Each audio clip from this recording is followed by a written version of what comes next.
Well, the Ukrainians certainly are aware of some of the skepticism in the United States about funding for Ukraine, especially as far as weapons are concerned, but also, of course, as far as money is concerned as well, among congressional Republicans and also, of course, among the U.S. public. Now, Volodymyr Zelensky, the president of the country, was, of course, recently in the United States, and he was asking for more weapons because the Ukrainians understand that if they're going to stay in the fight against the Russians and make headway against the Russians, they are going to need a lot more weapons. Now, there's some items that the Ukrainians have said in the future will be absolutely key to them, like, for instance, Attackmz missiles is definitely something that they want. And of course, in the future, also F16s to essentially rebuild their air force according to NATO's standard. They also think those jets are a lot more capable than the ones that they're flying right now. But in the short term, the Ukrainians say it really is ammunition that they need, and they certainly need a lot of. And one of the interesting things that Volodymyr Zelensky made a point of doing is saying, look, there has been some talk about possible corruption within the defense ministry here in Ukraine. He said nothing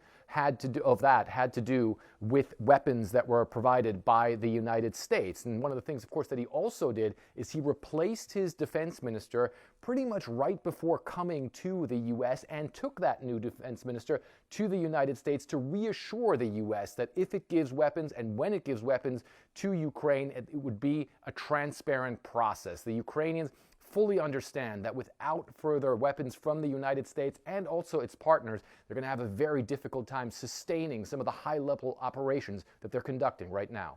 Fred Pleitgen, CNN in eastern Ukraine. The Russian President Vladimir Putin stuck to his standard script as Russia marked 1 year since declaring annexation of 4 occupied regions in Ukraine. He addressed the nation in this video released on Friday, claiming once again that the annexation reflected the will of the people and complied with international norms. Neither of those things are true, of course. Mr. Putin also claimed that people in those regions, in his words, stood up to oppression. There were attempts to scare them, strip them of the right to decide their own future, their fate, to take away things that are dear to every person: culture, traditions, mother tongue, all the things that were so hated by nationalists and their Western patrons who organized a coup in Kyiv in 2014. People of Russia supported the free and unequivocal choice of our brothers and sisters wholeheartedly.